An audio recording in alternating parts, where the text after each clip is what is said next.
Bien, para comenzar, lo que vamos a mostrar es un caso real. Esta paciente de 32 años, primigesta, ingeniero, el marido también ingeniero, y la madre obstetriz de la paciente, sin antecedentes mórbidos de embarazo, que cursando el embarazo de 23 y media semanas consulta por una segunda opinión por un bebé que está con un percentil bajo, tiene líquido amniótico normal, los movimientos, las otras actividades biofísicas estaban normales, tiene este Doppler de arteria umbilical, este de cerebral media y este de ductus venoso.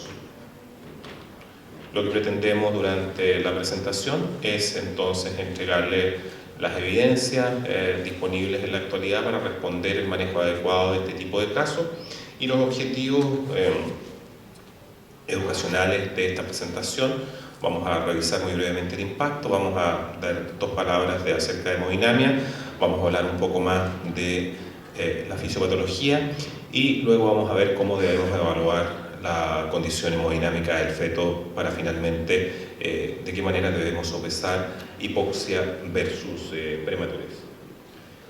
La situación actual en Chile, tenemos una mortalidad perinatal de 10 por 1000, teníamos 8 hasta hace 2 o 3 años, sin embargo un cambio en el registro, incluimos niños desde a 20 semanas, hizo que subiera esto. El 60% de las muertes son restricción y parto prematuro, y esta es aquí donde estamos enfocándonos. El 40% son malformaciones congénitas de las muertes perinatales y lo que vamos a desarrollar en el día de mañana. Y la mortalidad materna es 18 por 100.000 y no se ha modificado en los últimos 10 años para nada, lo hemos movido entre 15 y 18 por 100.000. Quizás el único novedad es que desde hace 5 años aproximadamente, con el delay que significa el registro oficial, tuvimos la noticia hace 2 solamente, la primera causa de mortalidad ya no es preeclampsia, que había sido la primera causa por 15 años, sino que la primera causa son enfermedades concurrentes de la madre, es decir, enfermedades previas que se complejizan, incluidos también accidentes vasculares encefálicos y también tromboembolismos pulmonares como una causa importante. La estrategia que utilizamos la mayoría de los países es la siguiente. La vigilancia consulta consiste en ecografía de 11 a 14 semanas, donde hacemos arteria uterina y bioquímica, luego 22 a 24 semanas, que incluye arterias uterinas y bioquímica también, y luego en los casos de riesgo hacemos un manejo específico para la hipoxia, que es lo que vamos a ver en la presentación. Antes de pasar específicamente a la revisión de hipoxia, recordar que cada vez que hablamos del bienestar fetal, o hemodinamia o hasta cuándo esperar, debemos recordar que la hipoxia es solo una de las causas que puede producir una insuficiencia cardíaca. También puede ocurrir una insuficiencia por una alteración del ritmo, como un ataque arritmia, como este que están viendo ustedes acá. Cuando el corazón tiene más de 240 latidos por minuto no alcanza a llenarse, y cuando tiene menos de 55 latidos por minuto, la dilatación que compensa a la baja de frecuencia no es suficiente para compensar el aumento de volumen expulsivo, no es suficiente para compensar la caída de frecuencia. Alteraciones estructurales, como esta, que es una estenosis aórtica típica, es también una causa de insuficiencia cardíaca, aquí específicamente por una combinación de aumento de la poscarga y una disminución de la contractilidad uterina.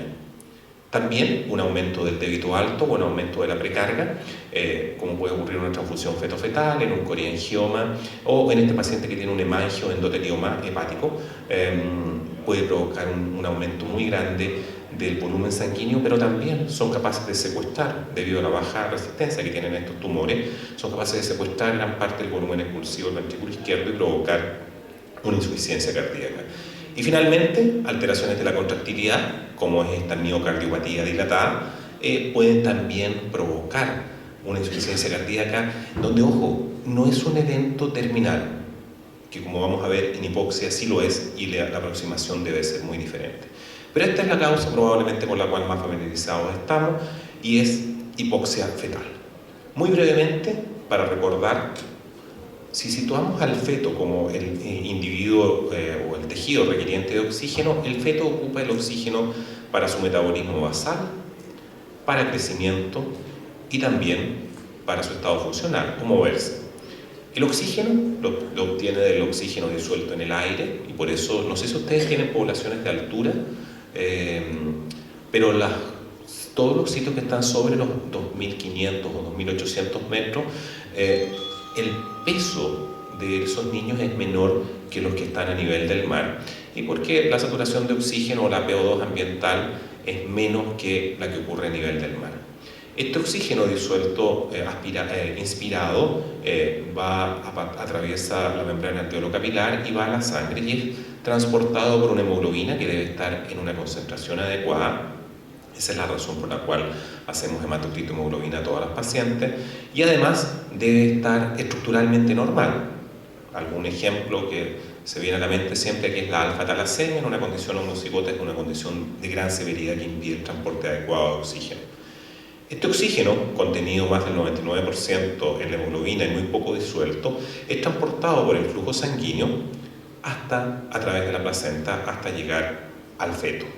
Desde el punto de vista metabólico, debemos recordar que la disminución de flujo significa no solamente disminución del aporte de oxígeno, sino también de glucosa.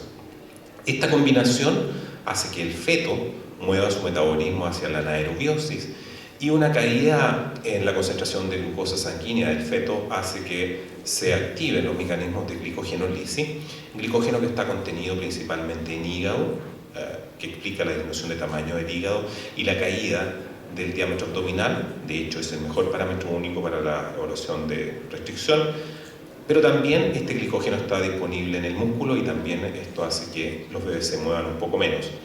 Una vez que se acaba o empieza a agotarse las reservas de glicógeno, el feto, para tener aporte de glucosa, lo que hace es transformar ácidos grasos y también aminoácidos en glucosa, proceso que se denomina gluconeogénesis. Desde la perspectiva clínica, estos mecanismos los podemos evaluar por una caída de la actividad biofísica, una disminución del crecimiento y una disminución eventualmente del metabolismo basal, ya que estos bebés tienen menos masa magra o menos contenido muscular. Desde el punto de vista cardiovascular, hay dos tipos de territorios, unos regulados localmente, los comillas conocidos como nobles, donde tenemos cerebro, suprarrenales, también coronarias y probablemente el paso, donde el oxígeno es sensado localmente y por mecanismos probablemente asociados a la liberación de óxido nítrico se produce una vasodilatación en estos órganos, y que es el efecto de protección cerebral, bien conocido por ustedes. Desde el punto de vista sistémico, la PO2 es sensada en quimiorreceptores aórticos y carotídeos y también en la médula suprarrenal. Los receptores aórticos y carotídeos van por el nervio de Hering, luego glosofaringeo, centro vasomotor y cardioinhibidor del bulbo, y la liberación de hormonas adrenérgicas de la médula suprarrenal.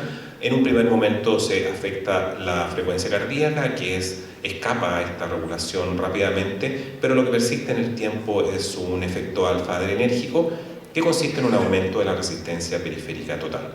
Este aumento de la resistencia periférica total, si lo seccionamos o lo dividimos por órgano, el efecto alfa adrenérgico sobre la arteriola aferente del riñón significa una disminución del flujo plasmático renal, una disminución de la diuresis, una disminución por lo tanto, el líquido amniótico, y clínicamente lo podemos reconocer como oligohidroamnios. A nivel hepático, ya dimos la explicación, y a nivel mesentérico, una vasoconstricción severa de las mesentéricas puede producir una enterocolitis necrotizante en el recién nacido, que en el feto se llama peritonitis meconial. Y en músculos, piel y fanerio, el efecto alfa-adrenérgico o la vasoconstricción o la disminución del aporte sanguíneo implica una disminución de los movimientos, del tono y del crecimiento. Desde la perspectiva clínica, estos mecanismos los podemos reconocer por una caída en la actividad biofísica y por una restricción de crecimiento intrauterino. Los mecanismos por los cuales el feto responde de esta manera frente a la hipoxia son mucho más recientes y están dados principalmente por el factor inducido por hipoxia. No es el objetivo de la presentación, pero recuerden que esta es una molécula dimérica que en concentraciones de normoxia, una prolina es hidroxilada de modo que sea reconocida por el sistema de ubiquitinación, por esta proteína de von Hippel-Lindau, y es degradado. En condiciones de hipoxia, este fenómeno no ocurre, las unidades alfa y beta entran al núcleo y producen una activación o una transducción de múltiples genes, donde están todos los genes que explican los mecanismos por el cual se producen la adaptación a la hipoxia que acabamos de mencionar, desde la óxido nítrico sintasa, pasando por los transportadores de glucosa, etcétera, etcétera. Lo interesante es que desde que el bebé inicia el proceso de la hipoxia hasta que se descompensa y muere, estos mecanismos, en hipoxia crónica, un sufrimiento fetal agudo es otra cosa, un desprendimiento es otra cosa, pero en hipoxia crónica estos mecanismos se ponen en general en marcha en forma secuencial. Y desde la perspectiva clínica, sabiendo qué mecanismo está ocupando el feto, nosotros podemos saber cuál es la PO2 que tiene, o eventualmente cuánto tiempo tenemos antes de que el bebé se descompense y muera. ¿Cómo vamos entonces ahora a evaluar estos mecanismos? Y de acuerdo a cómo han sido incorporados al armamentario obstétrico, los métodos son, luego de los clínicos, son el monitoreo, el perfil y el Doppler. Muy brevemente, porque esta es información que ustedes conocen, el monitoreo en esta tabla de metaanálisis, vean ustedes que no mejora cuando se ocupa antes del parto, no mejora los resultados perinatales. Da lo mismo hacer registro antes del inicio del parto, la verdad es bastante conocido y hay 4 estudios con este metaanálisis. Incluso cuando ustedes lo hacen intraparto, 58.000 mujeres, está disponible en la base de datos Cochrane, y uno compara monitoreo electrónico contra ocultación intermitente, los resultados mirados desde el punto de vista de mortalidad y morbilidad son prácticamente los mismos. Frank Manning, como les comentaba hace unos minutos, a finales de la década de los 80, sabiendo ya parte de estos resultados, diseña una metodología que es perfil biofísico, muy promisoria, con resultados espectaculares en el modelo antes de perfil y después de perfil, pero en la era de medicina basada en evidencia, cuando usted aplica el método en forma randomizada, no hay resultados estadísticamente diferentes. El perfil biofísico no mejora la mortalidad perinatal. Esto no quiere decir que no sirvan, sino que la forma probablemente como la estamos aplicando no es la adecuada, porque si uno grafica qué es lo que ocurre en el tiempo, eventos versus PO2 fetal, recuerden que la PO2 fetal de acuerdo a la edad gestacional entre 30 y 50 volúmenes por ciento, y que el feto en valores de 20 o 18 puede en general compensarla. Bajo 18, el bebé no puede compensarla, entre en acidosis, una falla multisistémica y muere. El primer evento que ocurre, como vimos hace algunos minutos, es una caída del flujo de las arterias uterinas por una alteración de la placentación, y obviamente el último es la muerte. Pero los eventos que están pre-mortem y que vamos a mirar durante la presentación son aquellos que se evalúan en el registro y en el perfil biofísico. Entonces, no es que perfil y monitoreo no sean útiles en la evaluación, sino que cuando están alterados, el bebé está ya severamente comprometido. Revisemos muy brevemente cuál es el aporte de arterias uterinas en la detección de restricción de crecimiento intrauterino y otras patologías hipóxicas como es preeclampsia y parto prematuro. Pero ustedes ven que si uno hace ultrasonido de arterias uterinas entre las 22 y las 24 semanas y quiere diagnosticar aquellos fetos o embarazos que requieren interrupción antes de las 34 semanas por restricción o por preeclampsia, la capacidad diagnóstica del test es de un 85% de detección. Si es cualquier preeclampsia, solo un 15%, pero en este grupo, los que requieren interrupción antes de las 34 semanas, están las madres que mueren y los niños que mueren. Por lo tanto, de alto impacto. El pero, que no teníamos estrategias de prevención a esta edad gestacional. Mañana vamos a ver en una presentación más extensa, pero les adelanto que esto se ha movido hacia las 11-14 semanas con excelentes resultados que se los vamos a mostrar mañana. ¿Para qué identificamos población de alto riesgo? Uno, para prevención, que vamos a ver en el día de mañana, y hoy vamos a hablar de diagnóstico precoz y manejo de hipoxia. De estos niños, que por definición clínica son aquellos niños que están bajo el percentil 10, pero desde el punto de vista operacional, las restricciones son aquellos niños que están bajo el percentil 5 o percentil 3. ¿Y esto?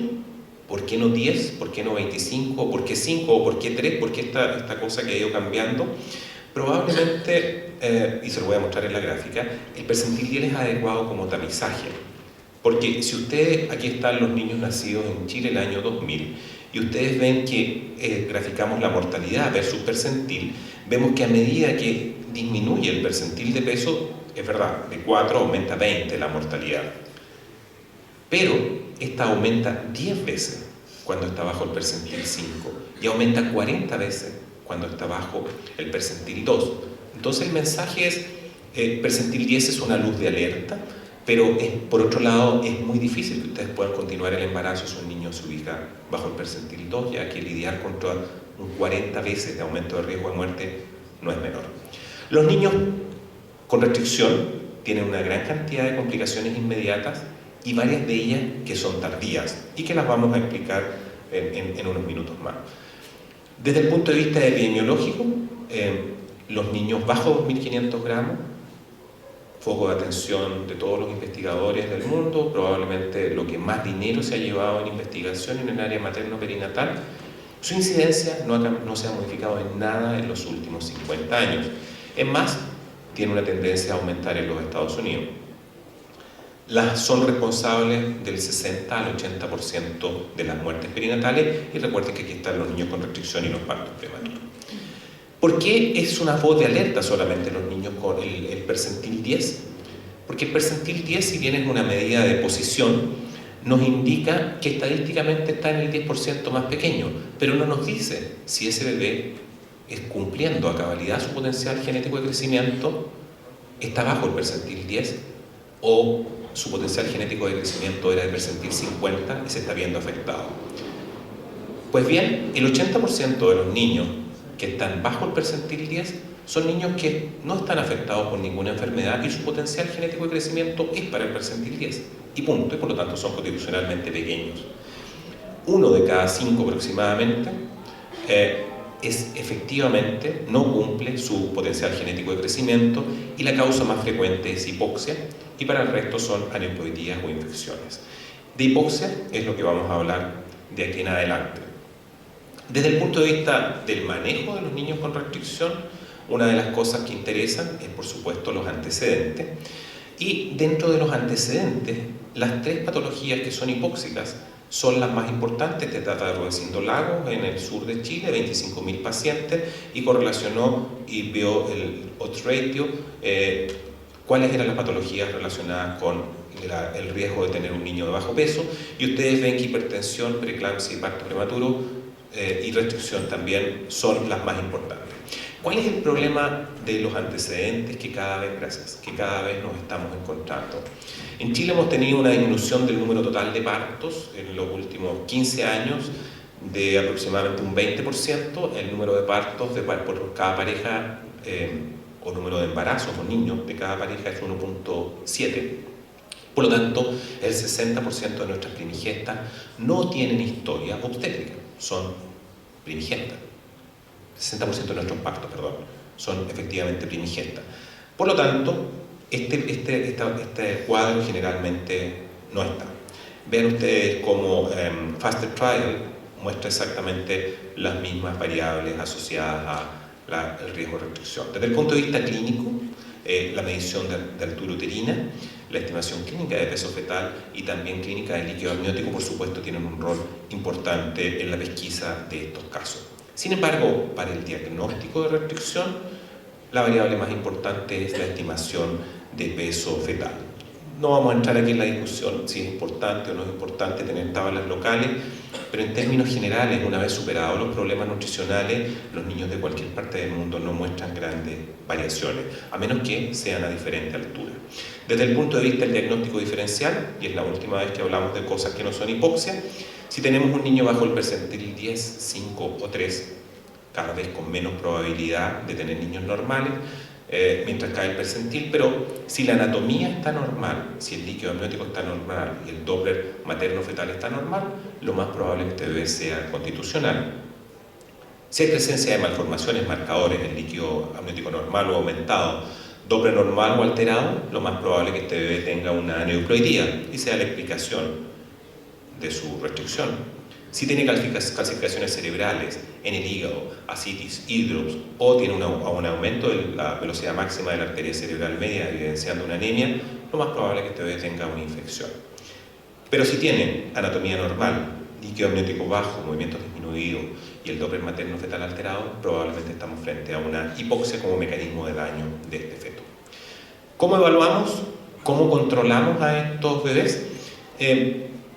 Primero, que es la diapositiva de Giuseppe Rizzo, que publicó hace cerca de 15 años, o más diría yo, cerca de 18 años. Lo que hizo fue estudiar con Doppler de arteria umbilical a niños que estaban ubicados bajo el percentil 10 y los dividió en los con buenos resultados y con malos resultados. Y lo que encontró, que los niños con buenos resultados generalmente tenían Doppler de arteria umbilical normal, en cambio los con pobres resultados tenían Doppler de arteria umbilical con alta resistencia.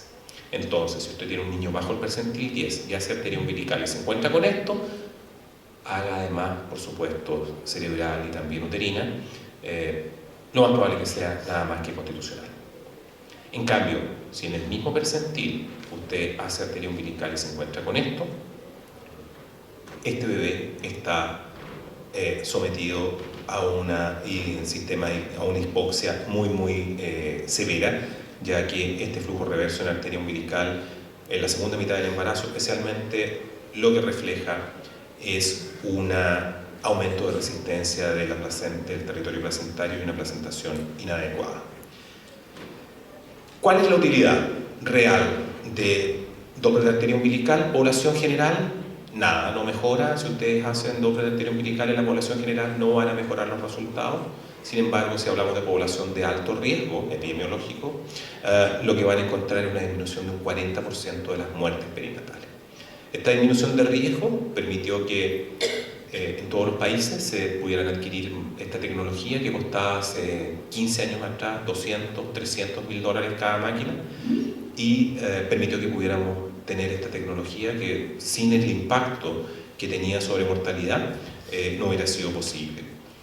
Además, como variables secundarias asociadas, disminuye las hospitalizaciones, las inducciones y también la cesárea. Arteria cerebral media también tiene un impacto sobre la vigilancia y cuando hay vasodilatación las muertes son mayores que cuando no hay vasodilatación. En este trabajo Giancarlo Mari, que también, como ven ustedes, tiene también 20 años. Y es muy difícil, eso sí, que cerebral u otros vasos los podamos evaluar sin tomar en cuenta la umbilical, ya que ningún comité de ética lo aprobaría. Vamos a la siguiente pregunta, y la pregunta aquí es hipoxia versus prematurez. En un niño de 32 semanas con restricción que pesa 1000 gramos se comparaba contra otro niño de 1000 gramos. Y en esta comparación, evidentemente, este niño de 32 semanas con restricción tenía mejores resultados que este de 1000 gramos sin restricción, pero nos olvidamos de un pequeño detalle, que eran niños de 28 semanas. Y la comparación correcta es misma edad gestacional con restricción y sin restricción. Y esta comparación se hace solamente a partir del año 2000. Latinoamérica, la primera variable relacionada con muerte fetal, pérdida del control antenatal, probablemente esto sigue siendo real. Pero la segunda, restricción de crecimiento intrauterino. Esta tabla, también del año 2000, del Instituto Nacional de Salud Americano, muestra edades gestacionales y días de vida, y fíjense solamente en el número amarillo y vean ustedes que a todas las edades gestacionales, los niños pequeños para la edad gestacional se mueren entre 2 y 6 veces más que los niños sin restricción. Y cuando vemos los datos de Chile del año 99, donde graficamos qué es lo que ocurría con la edad gestacional y la mortalidad, por supuesto observamos entre los niños del percentil 10 y 90 que la mortalidad se incrementa a medida que cae la edad gestacional, pero a todas las edades gestacionales, los niños con restricción o bajo los percentiles bajos, su mortalidad es mayor, incluso a edades gestacionales tan precoces como menores de 26 semanas. Por lo tanto, esto de que es bueno tener restricción o es bueno tener hipoxia no es cierto desde el punto de vista de mortalidad, pero tampoco es cierto desde el punto de vista de morbilidad. Aumenta incluso el síndrome intrarrespiratorio. Los niños les va mal en los test neurológicos cuando cumplen 1 año y cuando tienen 2 años de vida, 1/3 de estos niños solamente tienen una performance normal desde el punto de vista cognitivo. Retardo un 70% e incluso parálisis cerebral un 10% de estos niños. Tienen anormalidades del tono y cuando llegan a los 7 años tienen déficit intelectual, alteraciones neurológicas, sin alteraciones vasculares, pero sí hay alteraciones vasculares que aparecen a los 18 años de vida, que probablemente son la antesala de lo que puede ocurrir en la edad adulta con estos bebés, que aumenta la diabetes, la obesidad, la cardiopatía coronaria, hipertensión arterial y accidente vascular encefálico. Por lo tanto, frente a la pregunta de cuándo interrumpir a los niños con hipoxia, la respuesta es lo antes posible. Y prácticamente en todos los sitios hoy en día hay consenso que sobre las 34 semanas en presencia de hipoxia lo que hay que hacer es interrumpir. En algunas partes 32 semanas, lo mismo que con rotura, en muchas partes se tiende a bajar la edad de interrupción de embarazo a 32 semanas y no 34 por la calidad de las neo. Y bajo 24 semanas tampoco hay mucho que ofrecer y también hay bastante consenso, ya que la sobrevida es cero o es muy baja. Pero entre las 24 y 32 semanas, ¿qué es lo que hay que hacer? Interrumpir o hacer un manejo conservador. Y lo primero que aquí uno tiene que tener es cómo le va. Cómo le va como país, cómo le va localmente. Y lo que yo les muestro son los resultados de las 25 NEOs del Sistema Nacional de Servicios de Salud en Chile, que son niños de menores de 32 semanas, en el quinquenio 2000-2004, 7.750 niños, reporte del Ministerio de Salud, y muestra que la sobrevida, si bien comienza a las 23 semanas, es muy baja, 6%, y con una morbilidad elevadísima. Pero que esto mejora muy rápidamente para alcanzar cifras sobre el 50% a las 26 semanas, para llegar entre 28 y 29 semanas sobre el 80%.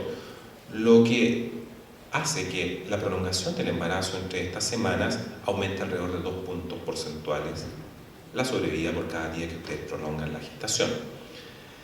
Entre las 24 y 32 semanas, sabiendo cuál es nuestra sobrevida, en general, la mayoría de la gente que atiende pacientes con restricción tiende a hacer interrupción. Pero lo que no estaba claro a comienzos de la década pasada era qué era mejor, sacar a estos niños inmediatamente con evidencia de hipoxia o dejarlos adentro.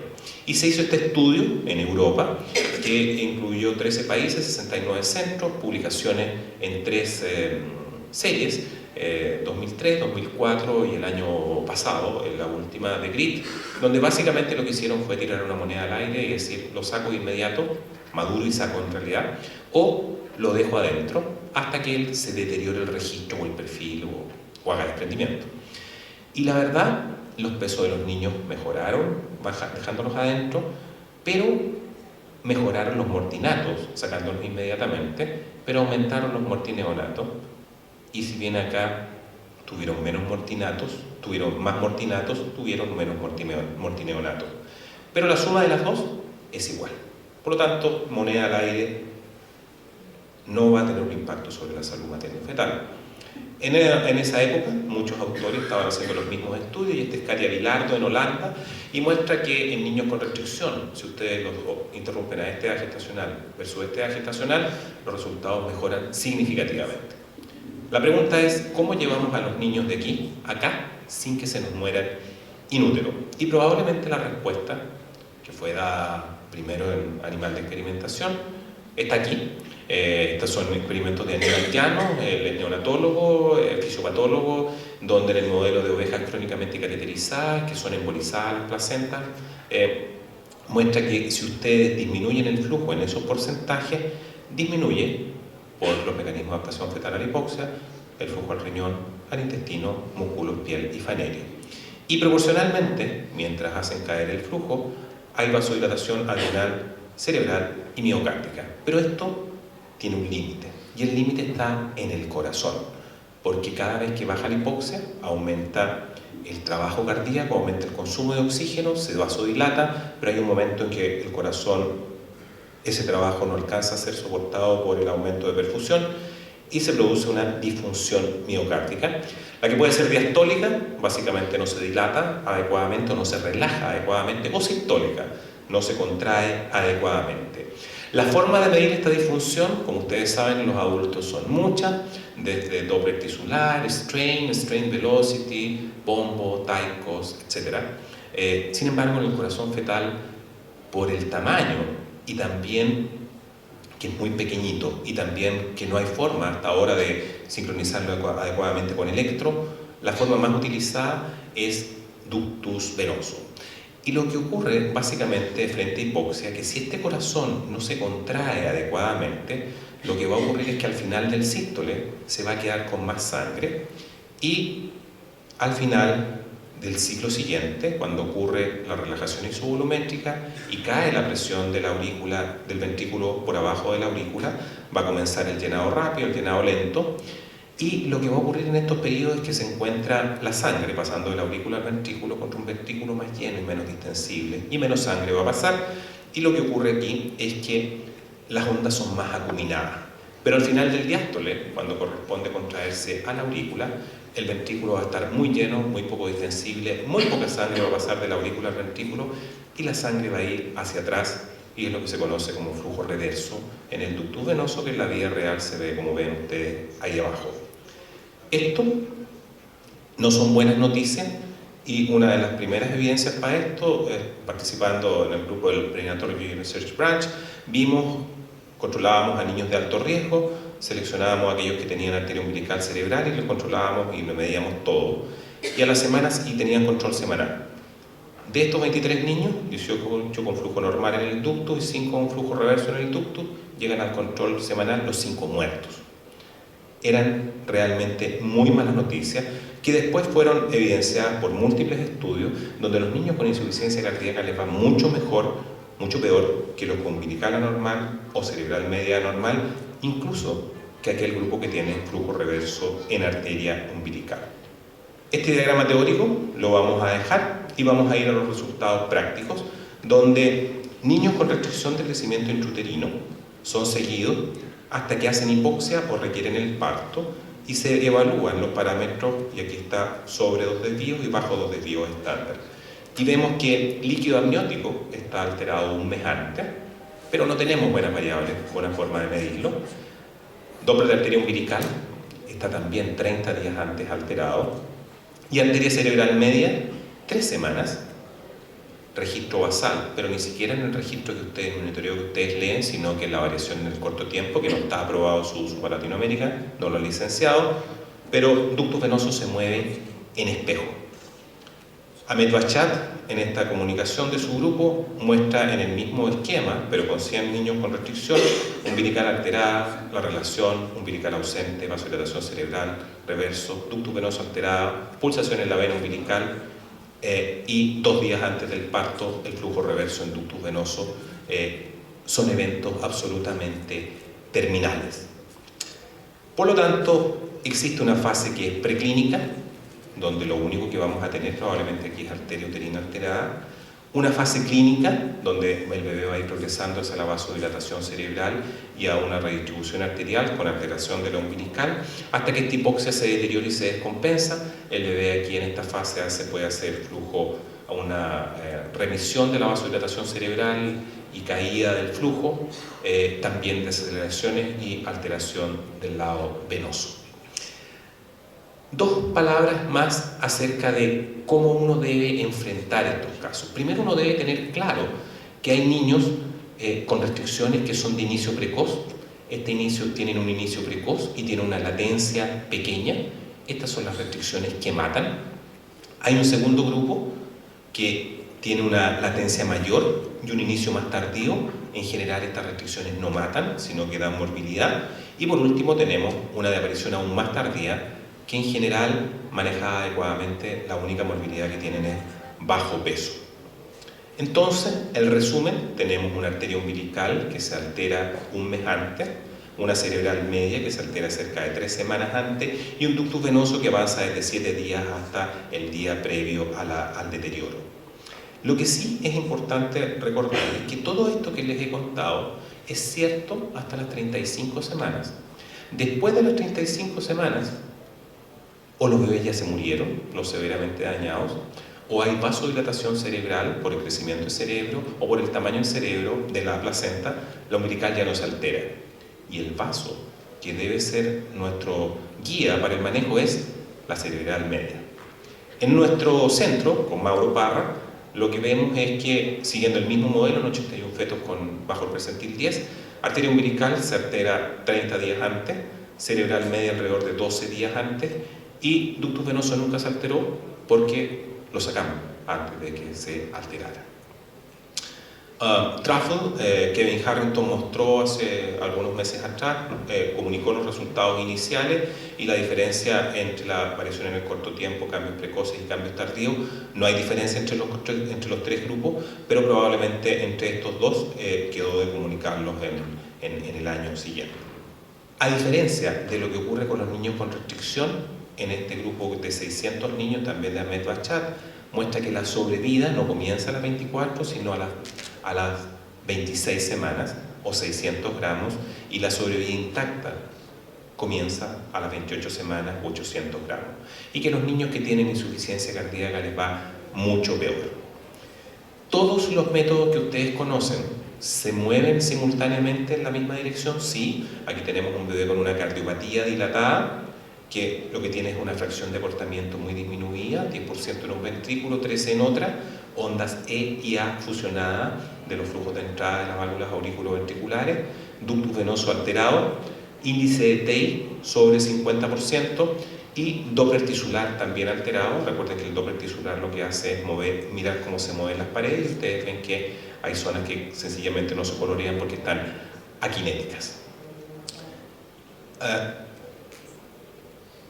Vamos entonces a la penúltima, me parece que es esta. ¿Cómo debemos manejar la restricción de crecimiento intrauterino? 11-14 semanas, lo vamos a ver mañana. Deberíamos identificar a la población de riesgo y definir con 2%, con 3%, con 4% de riesgo de preeclampsia o restricción severa. Debemos utilizar estrategias de prevención. Si no, 22 a 24 semanas, nuevamente arteriouterina y eventualmente bioquímica. Si es población de riesgo, por historia más esto, lo que uno debe hacer es seguirla. La frecuencia va a depender de cuán mala sea su historia o cuán malos sean los exámenes. Y cuando hayan signos de hipoxia en arteria umbilical, más restricción, uno debe decidir la interrupción. Si tiene más de 34 semanas. Si tiene entre 34 y 32 semanas, probablemente va a madurar y luego interrumpir. Entre 32 y 30 semanas va a madurar y probablemente frente a un deterioro de la umbilical va a ir la interrupción, pero bajo las 30 y bajo las 28 semanas, ductus venoso es la variable que nos obliga a decidir la interrupción. Pero la estrategia no es encontremos el mejor método que nos permite evaluar de mejor manera la disfunción miocárdica, sino que identificar métodos que nos permitan establecer intervenciones o estrategias de prevención que a lo mejor no nos van a evitar la enfermedad, pero por lo menos nos van a hacer mover de una edad gestacional pequeña, que no podemos interrumpir, a una edad gestacional más grande. Porque cuando los bebés ya tienen insuficiencia cardíaca ya es tarde, los bebés ya están severamente dañados, y con estos antecedentes entonces, les recuerdo el caso, 32 años, primigesta, sin antecedentes, ingeniero ambos, ¿ok? Y lo otro que no deben dejar fuera es que esta paciente también tiene una altísima asociación con preeclampsia. Deben pedirle también una medición de presión y una proteinuria de 24 horas junto con hemograma y prueba hepática. Hicimos lo que dijiste, doctor, y tiene este ductus venoso. El dato que le falta es el peso, 400 gramos. 24.5 semanas. Entonces, ¿qué hacemos? Lo que hacemos en estos casos que son complicados es diluir la decisión entre varios. Entonces nos juntamos con los neonatólogos. Entonces, ya, hacemos pasar a los pacientes y el discurso fue un poco así. Entonces, los pacientes nos dijeron muy claramente, que si lo dejamos, se muere. Pero si lo sacamos, lo matamos. Entonces los pacientes me dijeron, doctor, a la tarde le contamos la decisión, y efectivamente me llamaron y me dijeron, doctor, vamos a control con usted la próxima semana. ¿Ok? Y obviamente la próxima semana llegó muerto. Porque, Mario que está ahí atrás, cuando hablamos de medicina basada en evidencia, en general es la decisión que uno tome, la intervención o el procedimiento, tenga la mejor evidencia disponible, el mejor respaldo, la mejor serie, el mejor estudio clínico randomizado, el mejor metaanálisis, ¿cierto? Pero no es solo eso, porque a Mario, cuando le llegó el primer caso de transfusión feto-fetal y no había hecho ningún animal de experimentación y no tenía ninguna experiencia en el tema y no había hecho ningún caso, y estaban apareciendo los primeros reportes en el mundo que decían que el láser era la mejor alternativa, cuando llegó el caso, Mario no se desesperó por ir a buscar un láser y hacerlo, porque nunca lo había hecho. Entonces, la segunda variable es la experiencia del equipo. No hagan cosas que no saben hacer, porque si no van a empeorar los resultados.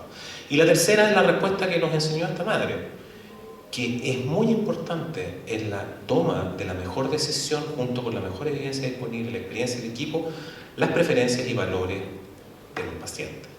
¿Okay? Estas tres variables deben ser tomadas en cuenta cuando ustedes toman una decisión, obviamente en los casos que son conflictivos. Muy bien, lo que pretendí demostrarles es el impacto. Cerca del 40% de la mortalidad explicada por restricción, 60% junto con parto prematuro.